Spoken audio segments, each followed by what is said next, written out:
लेक माहेराचं सोनं, लेक सौख्याचं. एक मुलगी आहे, तिचं म्हणजे शिक्षण पूर्ण झालं, MA-BEd झालं तिचं.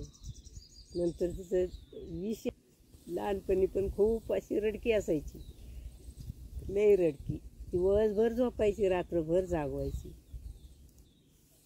ती कधी भावांसंग भांडलीच नाही, खरंच नाही भांडली, कशीच नाही भांडली. मी जर वरडले त्यांना तर ती लगेच मध्ये यायची, आई मला मार, माझ्या भावांना मारू नको.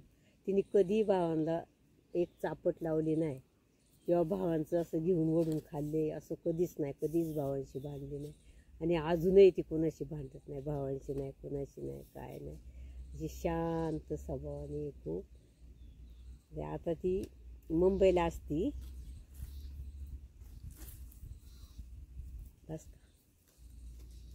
आणि शाळेमध्ये सगळ्या मुलांमधून हिला मार्क 40% पडली. 40% पडली, सगळ्यात लास्ट हिला पडली. हेडमास्तर म्हणले पहिला नंबर शोभा हिरामन सांडवर, पहिला नंबर शोभाचा आला. सगळ्यांना आनंद झाला की एवढी एक विद्यार्थीसुद्धा नापास नाही झाला. ही मुलगी एवढी नापास झाली असती तर तेवढा 1% शाळेचं खाली आलं असतं. पण ती नापास नाही झाली, त्यामुळे शाळेचं नाव बोर्डावर आलं. त्यामुळं हेड सरांना एवढा अभिमानाने आनंद वाटला. सगळ्यात मार्क तिला कमी, पण सगळ्यात तिचं हे कौतुक केलं त्यांनी.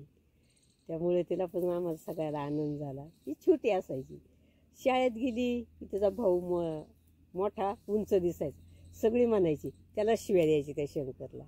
म्हणायचे अरे तू एवढा मोठा घोडा आणि तुझी बहीण इतकी छोटी आणि ती 5वीला, आणि तू आता शिक, ती 5वीला गेली आणि तू आता शिक एवढ्यालाच. अरे मग मुलं म्हणायचे अरे ती मोठी आहे, तिची उंची नाही पण ती मोठी आहे, आणि हा मोठा आहे पण हा लहान आहे. 4 वर्षाचा फरक आहे त्याच्यात आणि त्याच्यात. तेव्हा मग मुलांना खरं वाटायचं. जिद्दी लय आणि कष्टाळू लय कष्ट केले तिने. शेतात जर गेली ना, त्या शेजारणीच्या बाईबरोबर गेली, तिने दगडाचा चिचुळा दगड घेऊन लसून लावला उकरून उकरून. पण इतकं कुठल्याच कामात तिला कटाळा नसायचा. उन्हात जा पावसात जा. कुडी लहान पण मूर्त छान असायची तिची, लय ही असायची. आणि अजून पण तशीच आहे, लय कष्ट तिला बसवतच नाही. काही काम करीन, टाकी किन, हे करीन ते करीन, अशी कशीच बसणार नाही. खूप कष्टाळू. आता रिटायर झाली, मालकही रिटायर झाले, ती रिटायर झाली आता. लेक चैतन्याचे रूप, लेक अल्लाह